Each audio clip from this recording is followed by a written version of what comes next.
So we've got these offensive coaches running tempo and RPO and getting big scores and big problems for the defense.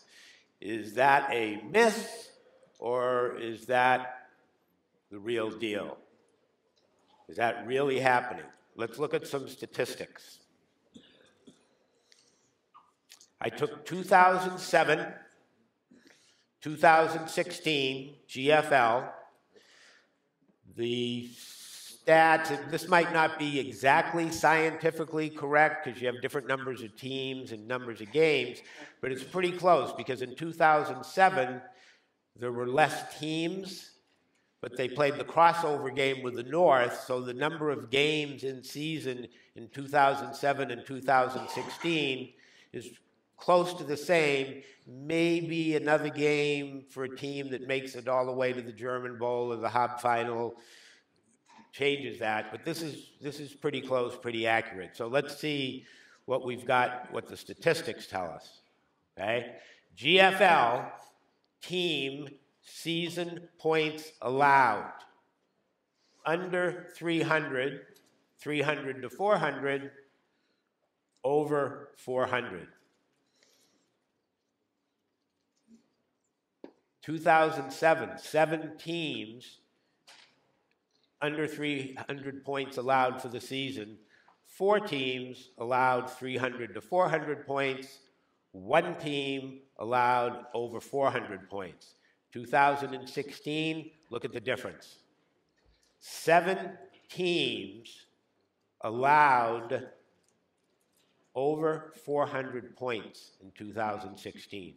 1 team over 500, one other team over 600, 1 team allowed over 700 points. Okay? So definitely there's a difference in scoring points. Then I took an example. I took 2 weekends of games in August, Zwei Wochenende, and looked at the scores of the winning teams.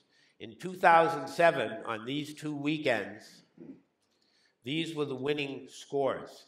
Only 2 teams, 1 game, scoring over 30 points. In 2016, 2 weekends in August, every winning team scores over 30 points. Looking at the best teams, looking at the playoffs, 7 games in the playoffs, the Wurzel final, Habe final, and German Bowl. In 2007, the winning team, 6 of the 7 games, won the game with under 30 points. 2016, only 2 teams won with under 30 points, and 5 versus 1 were over 30 points. So was ist los?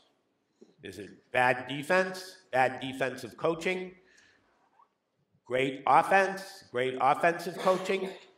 What's the problem? Why so many points? Well, most of the time that you hear is, well, it's this style of offense. It's this tempo offense and this RPO, and it's too tough to defend. And they get the ball out in the perimeter, and they get it to talented athletes, and we just can't stop them. Right? That may be true. The question then is there anything the defense can do to change this pattern, this trend, this result? Can the defenses do a better job against the tempo and the RPO? You're going to have players that's probably going to be matched up, sometimes evenly, sometimes better, sometimes not as good. But what can we do about this tempo and RPO situation as a defensive coach? So we're going to look at 4 basic categories that we're going to talk about. 1 is strategy and concepts. The second is oldies but goodies. I'll explain that later. We'll look at actual schemes, and then we'll look at new ideas. Now, new ideas doesn't mean that they're good ideas, okay? They might be bad ideas, but we're looking for something new, we got to do something to stop these offenses from getting these big plays and big points. So let's look at some new ideas and see, well, maybe this will work for this team, maybe something will work for another team. Now, I think it's also important that we change how we think about this, and that we have to think outside the box, and that we have to think about how we look at things, both concepts and actions. Tempo, offense, and defense requires fast decisions. There are reads taking place very quickly. When you listen to Coach Nielsen talking about here's the quarterback and the running back, and he makes looks, he reads something, he makes a decision. So very quickly, a lot of decisions on offense and defense in tempo and RPO, you have maybe a 3-second window to make a decision. And that's a short period of time. Just a little game to get your thinking, okay, thinking outside the box, all right? How many squares did you just see? Shout it out. How many squares were there? Quick, quick, quick. You got 3 seconds. 3 seconds. 3 seconds.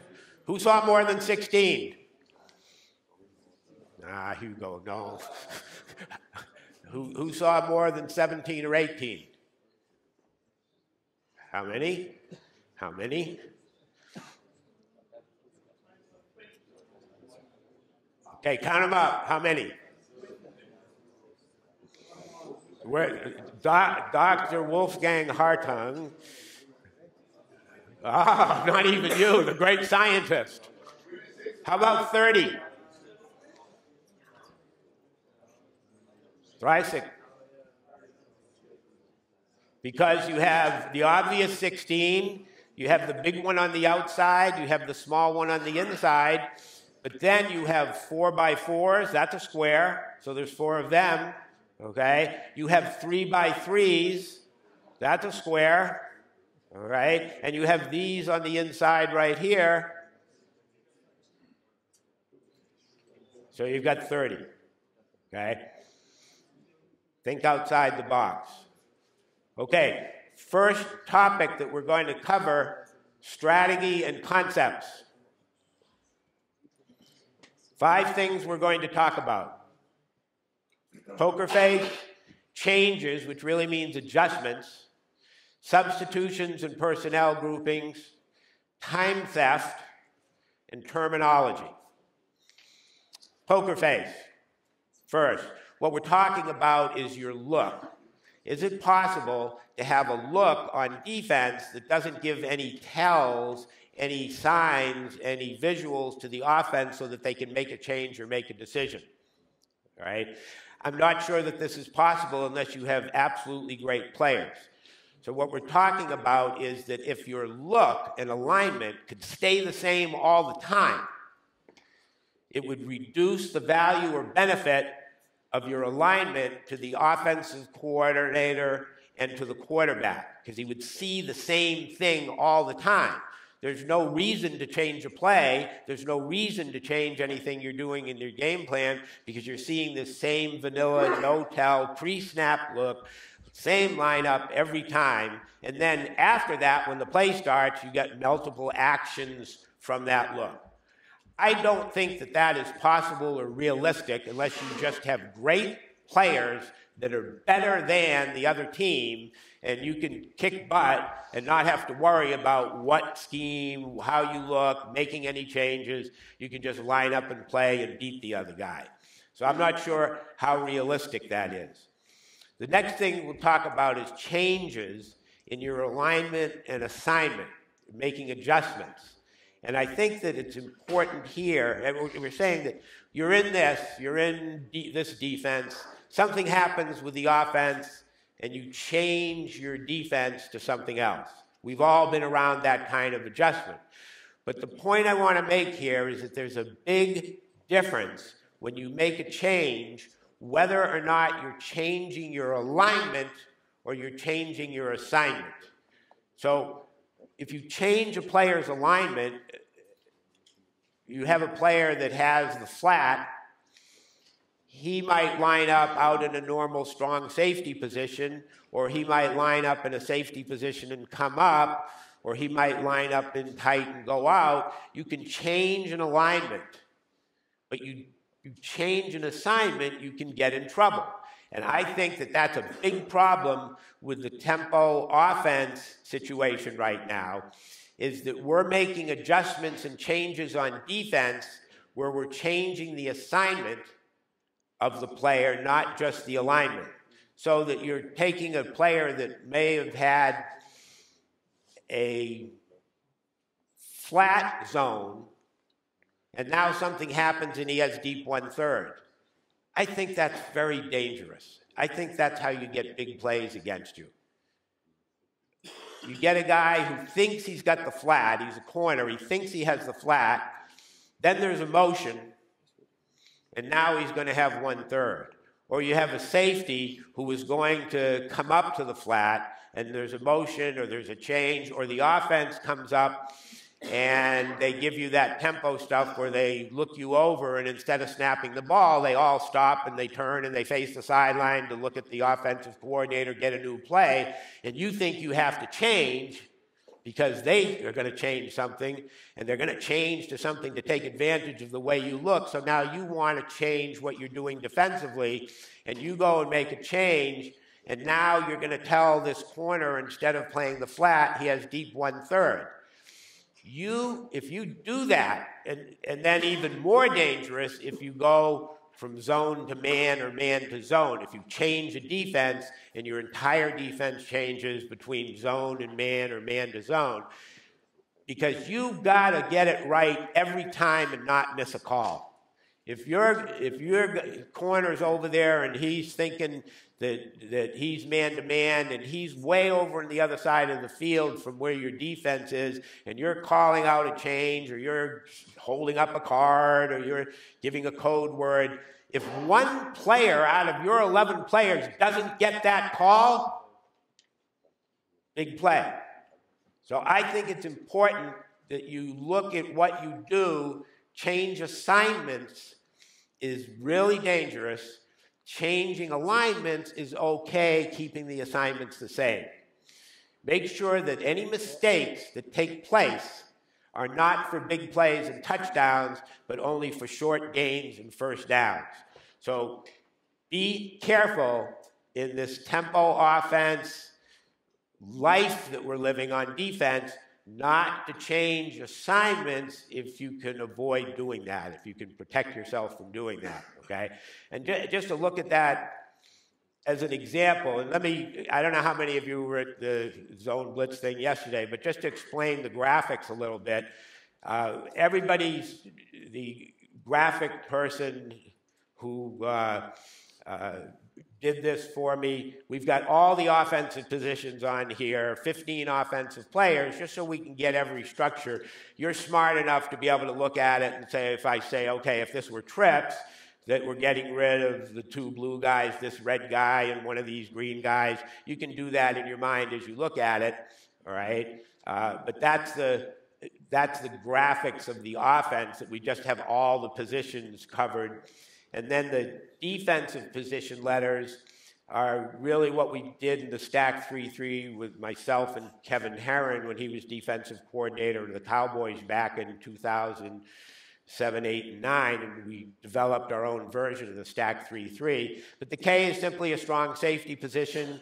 We have a free safety. We have R is a rover safety. We have Sam, Mike, and Will. We have 2 defensive ends. The Z is just named for Robert Zernicka, who was the best defensive end in the league at that time, and we wanted to make sure it was clear where he was lined up and the other end was lined up, but these are basically defensive ends. But that's the terminology that we're using here. So what we're talking about in making changes is if you were in this defense and you were going to go from let's say a cover 3 to a cover 2, or a cover 2 to a cover 3, corner has the flat and the cover 2, and now you make a change and he has to have deep third, he's got to get that call. There's got to be no mistake, He's focused on what he was going to do and concentrating on the receiver in front of him. Does he hear the call? Does he see the call? Did you see in Coach Nielsen's videos yesterday how many times his team snapped the ball when the defense was running around getting lined up or had too many guys on the field? So I think that you want to be careful in your system to not have situations where you're changing the responsibility of the player. You can fool around with alignments, all right? You could run this guy in, you could, there's different multiple things that you can do with your alignments, but changing the assignments is dangerous. Just one other thing about the graphics. These positions, like sometimes the Sam is inside shade and the Z is outside shade. The positioning of these guys isn't exact all the time because we don't know exactly what the formation is. Substitutions, personnel groupings. I think this is a big problem with the tempo offenses, that you have situational defense like nickel and short yardage, that you feel that you need to make substitutions, particularly to play man-to-man on a 3rd and long, and you want to go man under, and you want to get outside linebackers out of the game, extra cover guys in the game. So the question is, can you do situational defense without subbing? Is it better to play with the same guys on the field than get caught in a substitution error? Can you develop specialty packages with the 11 guys on the field playing and not make substitutions that are going to get you in trouble, not just because you might have too many men on the field, but I think that the other danger that you have with the substitutions is that the guys running on the field, that they know what they're doing, where they know where they're getting lined up, they're not in the flow of the game.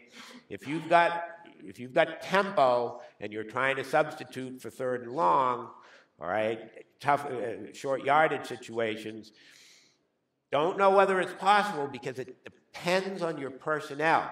Is your personnel, can you play a nickel scheme out of the 11 guys that you have on the field? Can you handle short yardage? Can you handle goal line with the guys that you have on the field?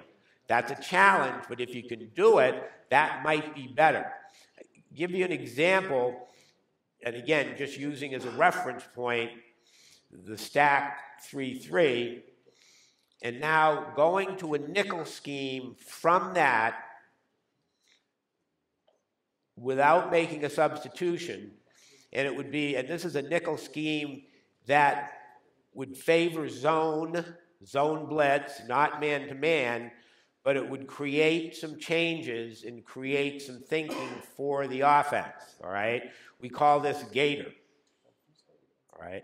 And what we're doing here is we're moving the nose over to an A-gap. We're bringing the mic up in the A-gap, so we're threatening the A-gaps with 2 players who are right up there in the A-gap, bringing the Sam and Will up close to the B-gap, and moving the ends out wide. Keeping the secondary the same. It could be a 3-deep shell with the R up and the free safety over. But this gives us an opportunity, and we'll show some of them later, of blitzing the A gaps with the Mike, B gaps with the Sam or Will. You create a change in protection for the offense so that they have to now adjust to this and make a decision whether or not on the side of the running back, do they want the tackle to set back and wide to handle the defensive end coming upfield, and then have the back be on a linebacker who could or could not be blitzing through the B gap and having to meet him back here 2 or 3 yards into the backfield? Or do you go full slide protection, come down with the tackle to make sure of this, and then leave the back matched up on the defensive end? So there's a number of blitzes and things that you can create from this, still play zone or go man-to-man, but this is just an example of putting together a nickel scheme without substitution. Next thing we wanted to talk about is time theft. And what that means to me is that anything that you do in today's game has consequence for the opponent that you're playing in the weeks to come. It may not be something for today, but what I'm doing is I'm putting in a new look, I'm putting in a new blitz, I'm putting something in each week that creates a situation for next week's opponent who sees that on video, has to decide what to do. And then during their practice week, they have to plan and use practice reps on whatever that might be. And I think that's important in a couple of ways. One is, and think about this, what offenses do. Offense will come out, and all of a sudden they'll come out and empty, and they'll have quad stack. And a single receiver over here and an empty. Okay? And they throw the quick screen out there to the point man in the quad stack. So now, next week, next opponent's got to deal with that. How are we going to line up? What are we going to do? Okay? The next week, what the offense does is they run that formation, run quarterback draw. Then the next week, they come back and run that formation, a couple of plays, and then they throw back to the single receiver side. Well, I think we can do the same thing defensively by doing things, again, like using this example of Gator. So we go Gator, and we blitz, we bring the mic in the nose, the two A gaps, and the outside. And this is nothing more for the defense. How easy this is for the defense. If you're a stack 3-3 and you run a mic, nose, A gap, what we call a mix, where the nose goes one way and the mic goes the other way, you're already doing this. All you've done is change the alignment, but not the assignments. This is the same thing that you would do if you were running a stack 3-3 and you ran what we called a mix, where the nose went one way and the mic went the other way with a cover 3 behind it. In this case, from a 2-deep shell. So you've changed your alignment, but not the assignment of what everybody else is doing. And now you're in a situation where the offense, next week, in preparation, has to consider this Gator look and practice against it in terms of their protection and what they're going to do, okay? Then you come back maybe the following week and you add a 3-man blitz from one side, okay? Maybe cloud the corner would be a change-up you could do. All things that you could do normally, all right? You could run this. The nose should probably be working his way back over to the other side. But again, we're looking at nickel scheme. So we're doing something from a different look, trying to create a situation where we take the time of the offense to work against this, do their planning, do reps in practice, and take them away from doing reps that they might do normally against the normal things that we do, okay?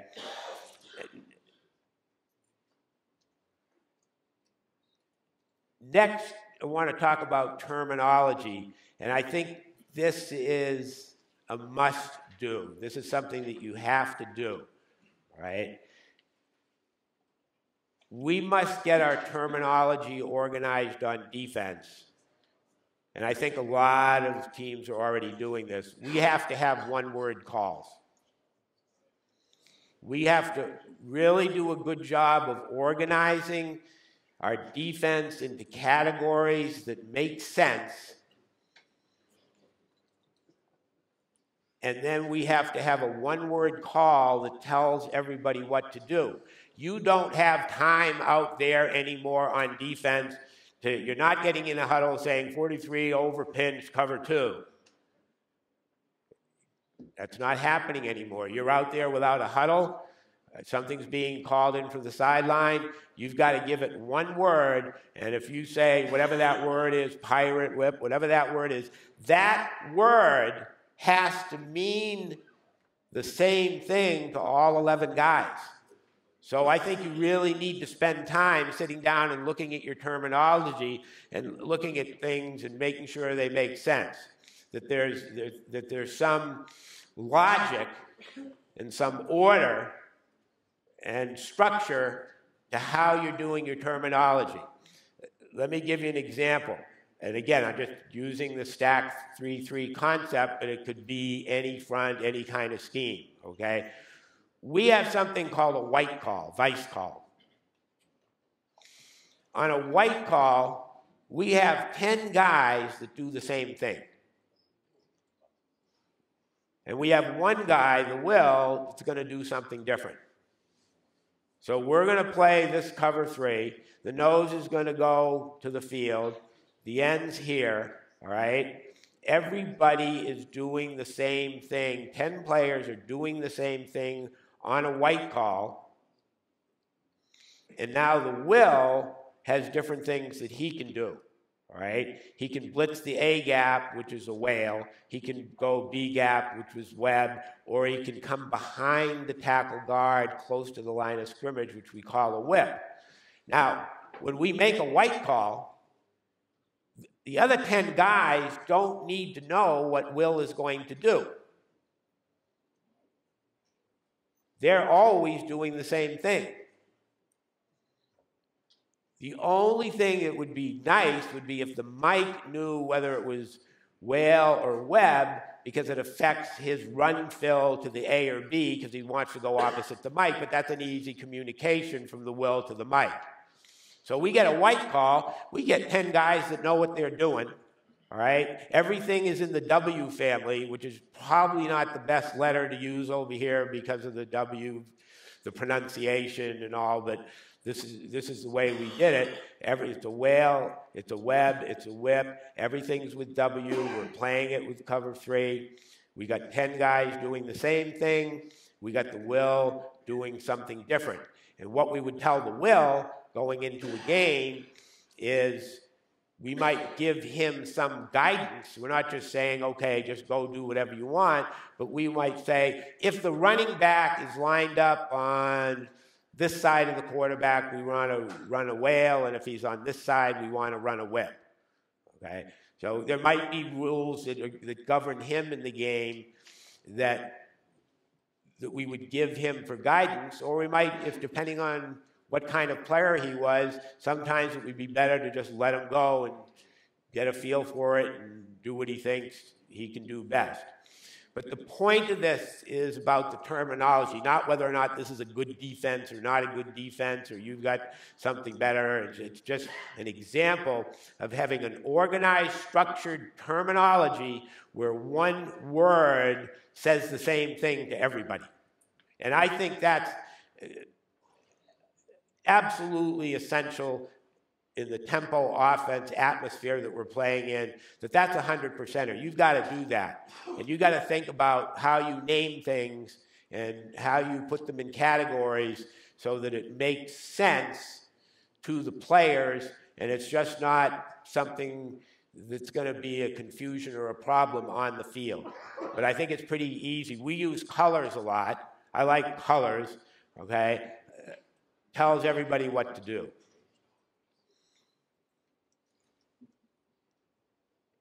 Next topic that I want to talk about after we finish with that strategy and concepts group. Next topic, oldies but goodies, right? Which is really about fundamentals. And the first thing I want to say about that is that you have to understand a difference in two terminologies. One is do your job, which is a Belichick favorite, all right, which is something that a lot of coaches adhere to, do your job. And the other thing that I like as a terminology is something called playmaker. A playmaker is a guy like the Will in a white call, and he's got a lot of flexibility in what he does without a lot of definition to his assignment. He can go make a play. So we use playmaker a lot to tell a guy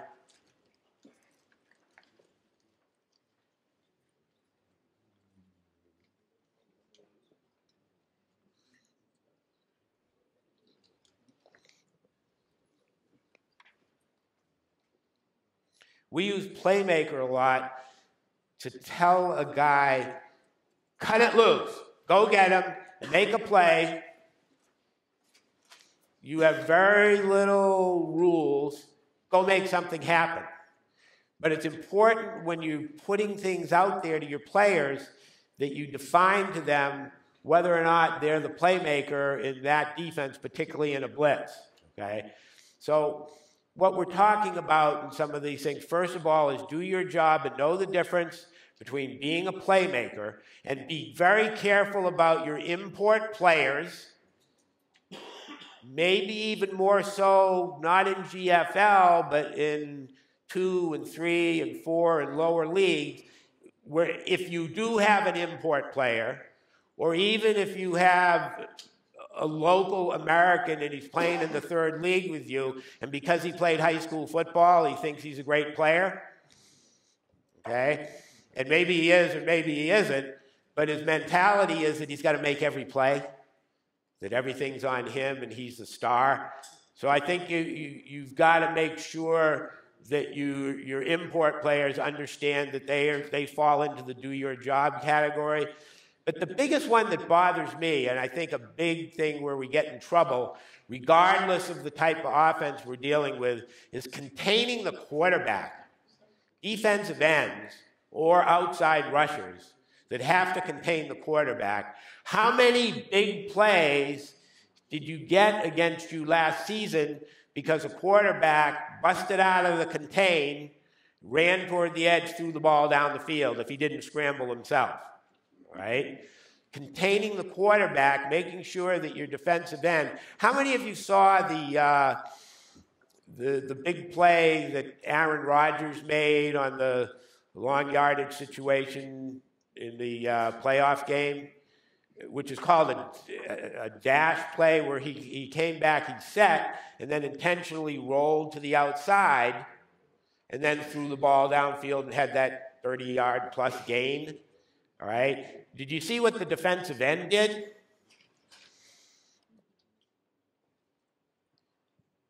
Pass set by the tackle, defensive end goes inside, quarterback's outside, changes the game.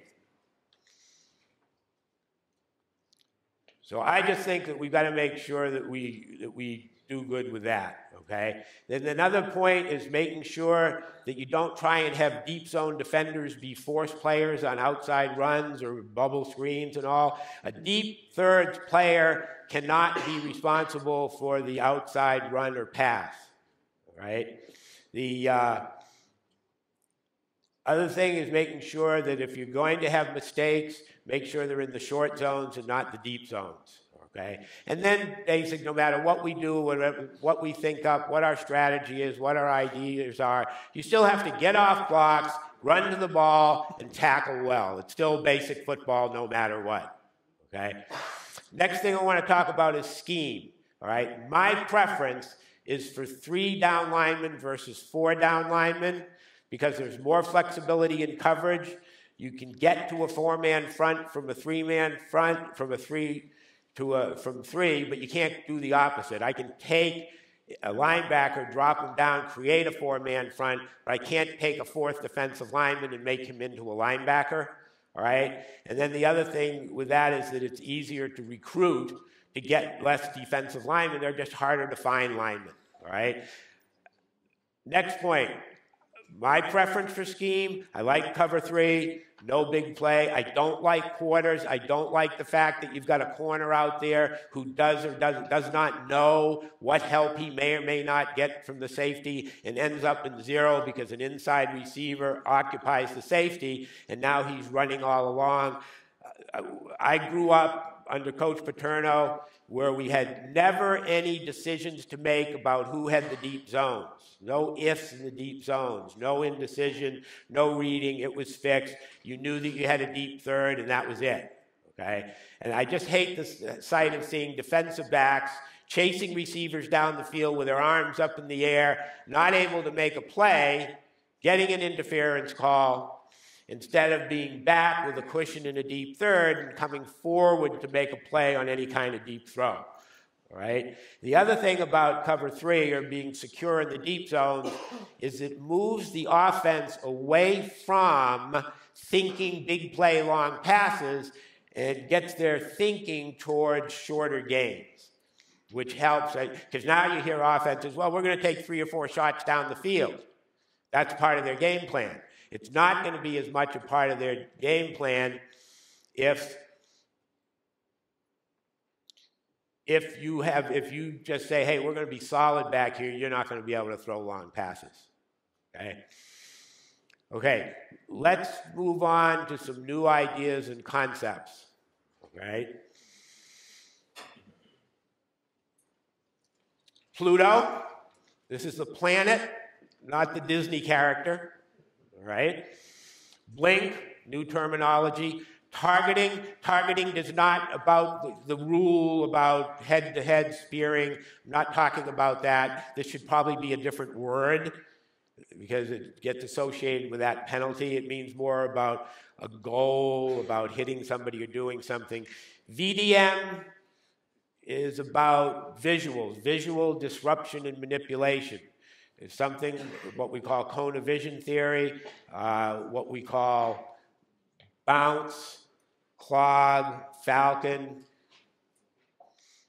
So what are we talking about with Pluto? What we're saying is this, that we have to name the zone behind the line of scrimmage. It's not just an area, the place where they're throwing the bubble, where they're throwing the sting screen, the now screen, we have to identify that and name that as a zone, particularly when we're talking about the TREMPO and RPO folks. When you find a new planet in the solar system, you name it, okay? So for now, what I'm saying is that like zone, like a curl or a flat, you got to give this thing a name. Find your own name for this that fits with your terminology, but you do something with this area, and for the sake of this talk, I'm calling this Pluto. Okay? And you got to take care of that zone. But the first thing we have to do is we have to identify it, because if we're going to assign someone to it, if we're going to do something to attack it, we have to know what we're talking about instead of saying, well, that's the place where they throw the bubble screen. Okay? Next thing, blink. A technique for attacking the short zones. This is a book. There's a book, I don't know if anybody's read it, I'm sure it's in Deutsch. It's a book from Malcolm Gladwell. And what he talks about is instinctual reaction versus analytical reaction. The kind of thing that we say in American idiom, we say, well, he had a gut feeling about that. Well, he didn't really have a gut feeling about that. It was just something that made him guess or be instinctive. Or we talk about a player and say he has a nose for the ball. Well, he doesn't have a nose for the ball. He's just good at guessing at stuff. So what we're talking about is a way to play your techniques in the short zones, because, hey, if we guess wrong, I don't care. It's a short zone, they'll get a first down. We're going to be secure in the deep zone so there's no big play, and then we're going to be very reckless, and we're going to be take a lot of chances and do a lot of things in the short zones using blink thinking. You see something, go get it.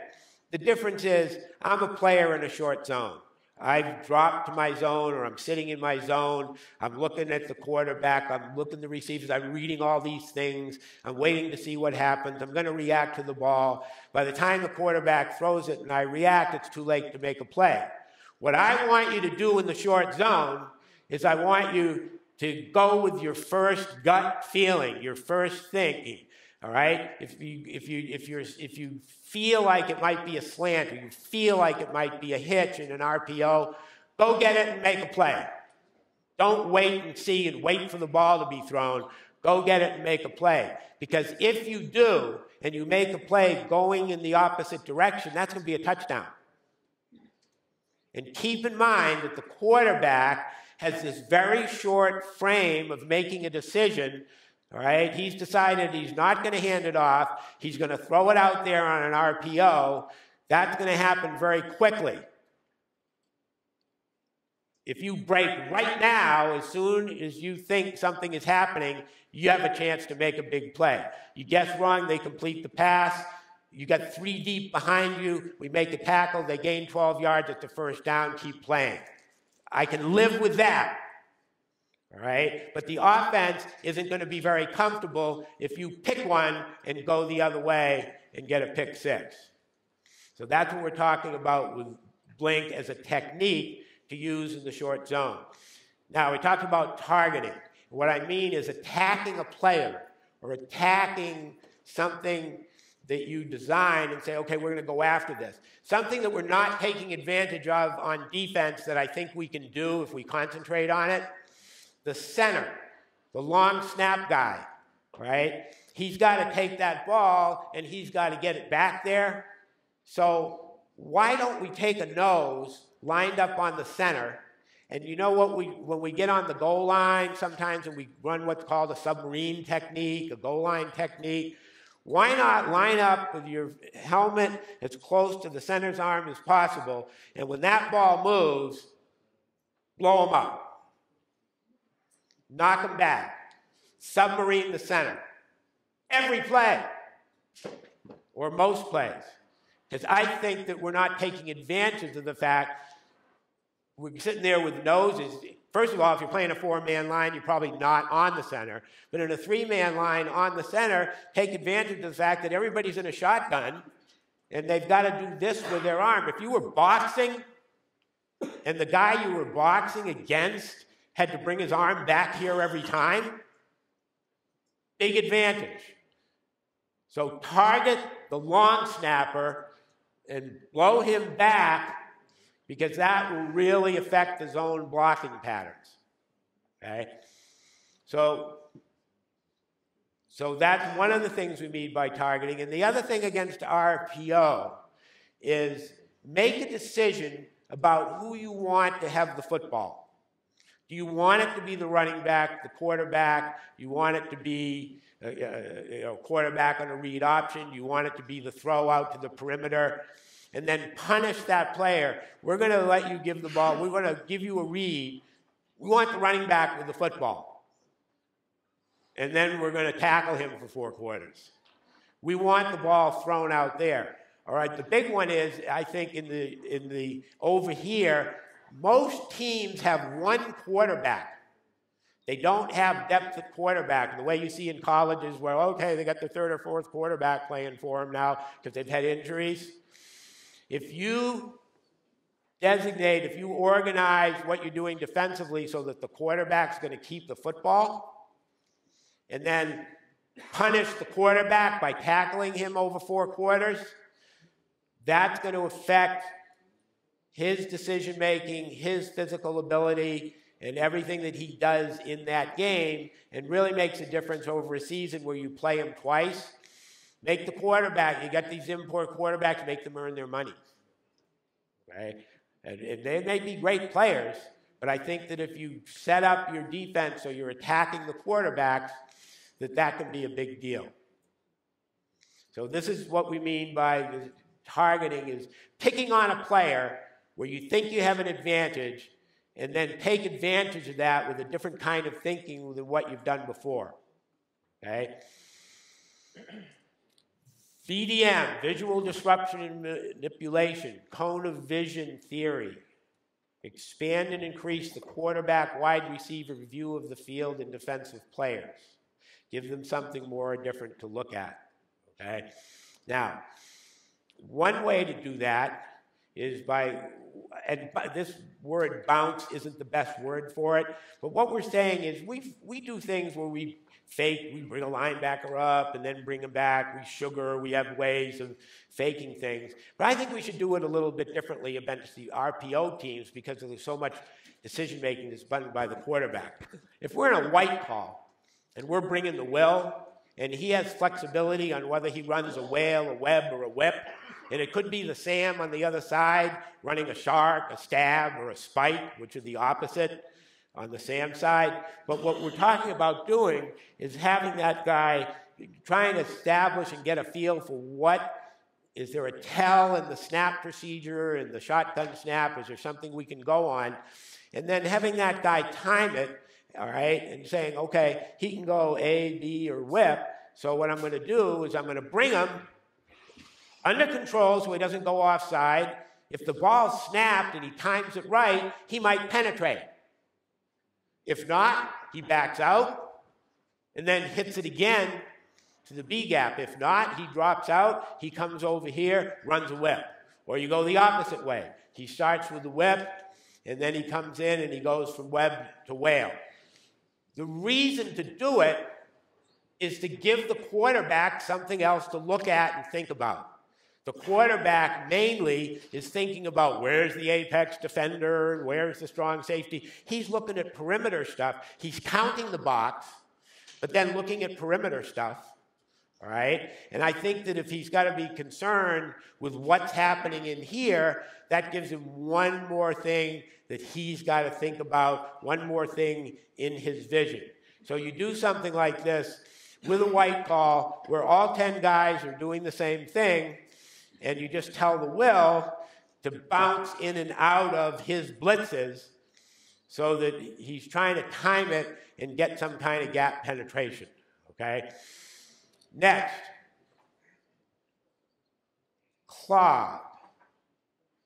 And as I looked at these different new ideas, as I looked at these things and said, well, what's more valuable, what works better, what looks like it's more important, this is the one I like best.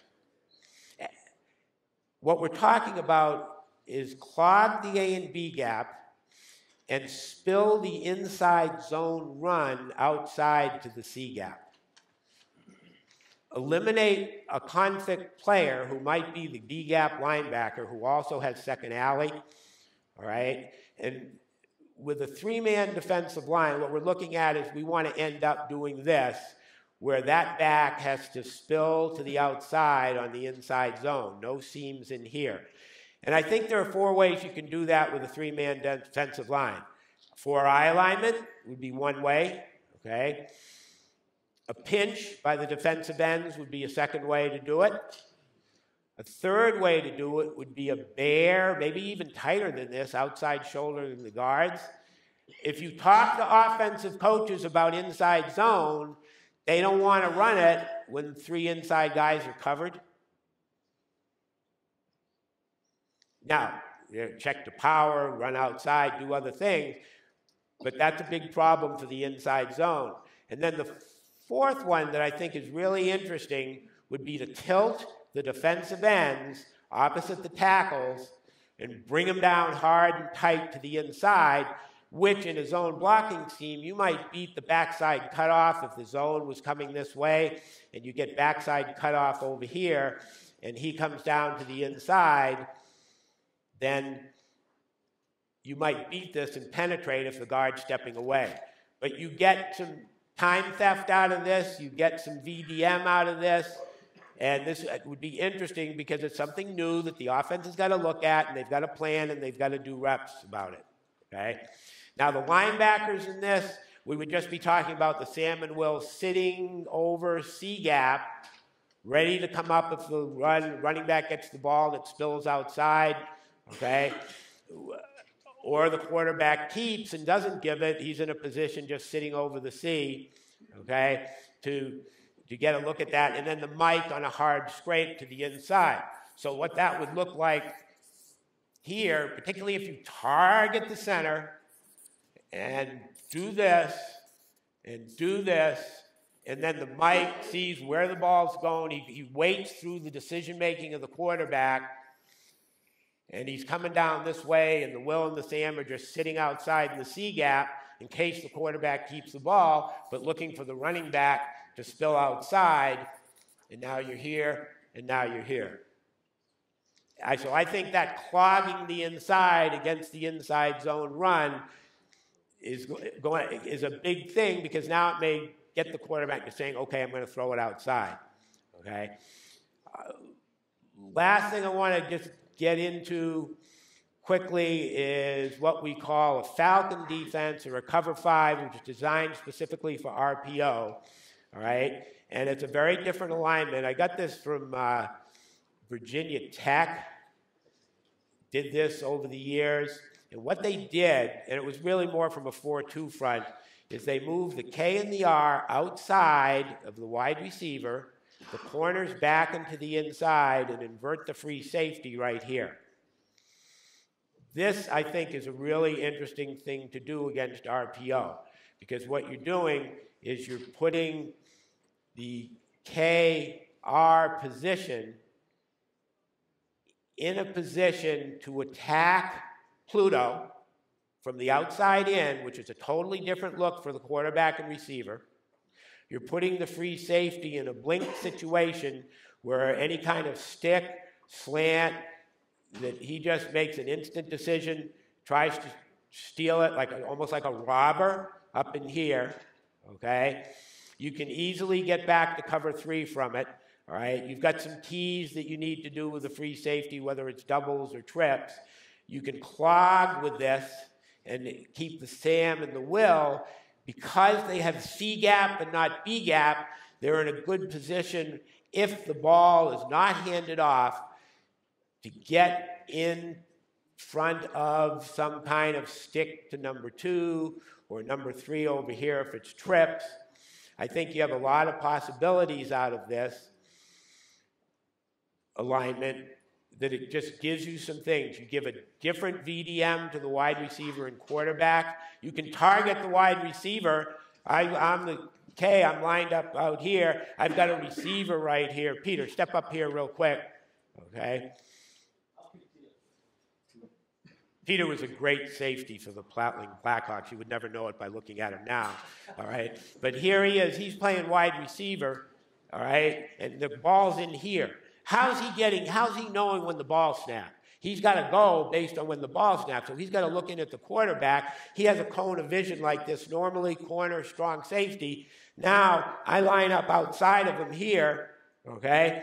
And he's got to now, what was the first thing he did? He looked at me. He expanded his cone of vision all the way out to here. Same thing for the quarterback. Quarterback's looking at that apex position that the offenses talk about.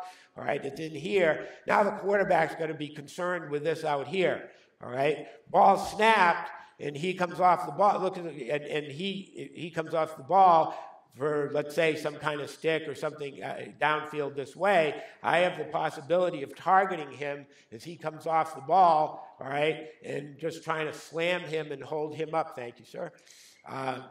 So I think you've got a lot of things that you can do from this, particularly if you have the K or the R, if you have a guy sitting out there like that, do you want to throw the bubble out there, RPO guys? Do you want to throw that sting screen out there with an outside guy here who's in a position to recklessly attack that? Okay?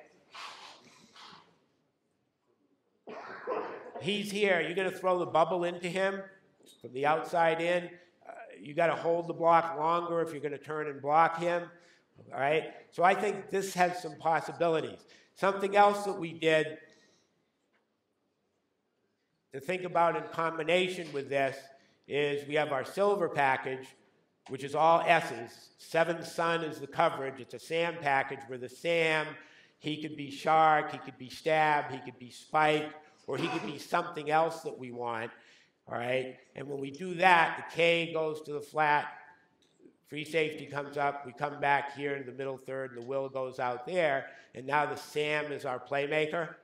So we've got that to think about, and then I combined, in my thinking, new idea, don't know whether it's a good idea, I'm going to combine the 5 and the 7, all right, I'm going to put the K out here, in this wide position, the free safety up, you use the 5 look over here, but particularly against trips. I like this against trips because I'm attacking the bubble and I'm attacking any of that Pluto stuff out here. I'm playing any kind of stick from number 2 or slant from number 1 with the free safety, and the Sam is free to play number 3 if there's trips. If he can just sit there, wait on the ball being handed off or not handed off because he's the C gap player, not the B gap player. Sit here. If it's not handed off, then look for stick or look for something in here if it's trips. Okay? Tough thing back here is the will's got to get out here. So what you're doing here is you're saying to the offense, well, your best attack is going to be back into the boundary. I like that. If I can take the offense, the RPO offense, and define what they're doing as a boundary attack, that the best strategy that they're going to have is to throw the bubble or the now screen into the boundary, because I jump in and out of this stuff. I like doing that because I'm defining to them what they can do. I'm going to take away the inside zone with a clog. I'm going to dare you to throw the bubble or to throw the now screen with the K sitting out there to the field. I hope you throw that. I hope you throw that, because if you catch it, we'll blow you up, or we might pick it. But think about it, if you're the quarterback, how good does that look to you with a guy sitting way out there? That you have to see in your decision-making. When you decide whether you're going to give it or keep it, your cone of vision is now expanded from the apex defender, which is a good clinic talk about what they're going to make their decisions on. That's not an apex defender. He's all the way out there. So I got to see that and find him. And keep in mind that I can, because I'm not changing his responsibility or assignment, if I want to, I can run him back in and run him back deep. I can easily go to cover 3 and back to a basic look from this. And you've got what we were talking about before with the bounce of the threat of the guy coming up and splitting the gap. What happens if I take the K from all the way out here and these tempo guys come up over the line and they start their stuff, and I take him and I start sprinting him to the inside from way out there, okay, and he's coming full sprint to try and time it and go get the quarterback doing something or make him the playmaker. And if the ball snapped, here he comes, right, into the backfield, okay, but if it's not snapped, he puts on the brakes and he backs out to a normal strong safety position, okay? So all we're doing, what we're trying to do is create some stuff for the offense to try and deal with a few different looks, okay? So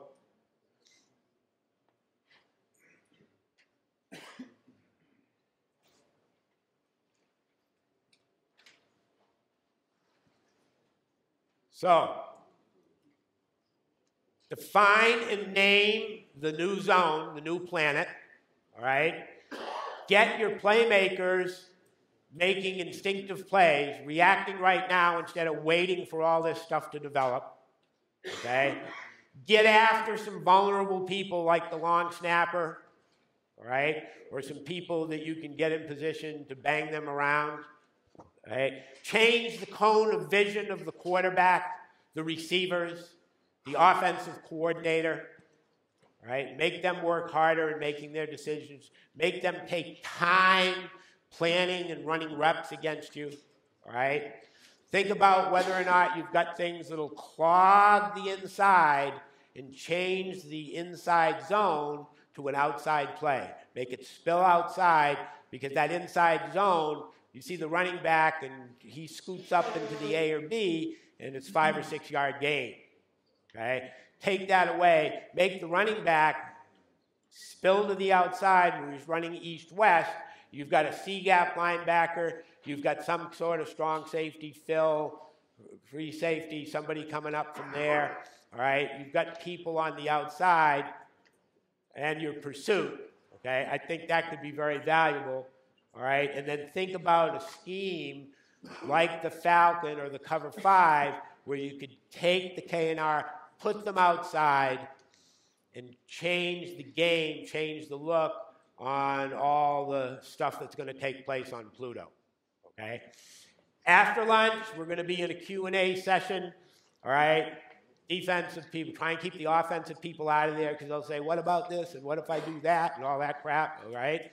All right, but anybody worthy, anybody defensive, okay, after lunch when we do the Q&A, we can answer questions and go into this further and look at some of these looks. Thank you for your time. Enjoy being with you.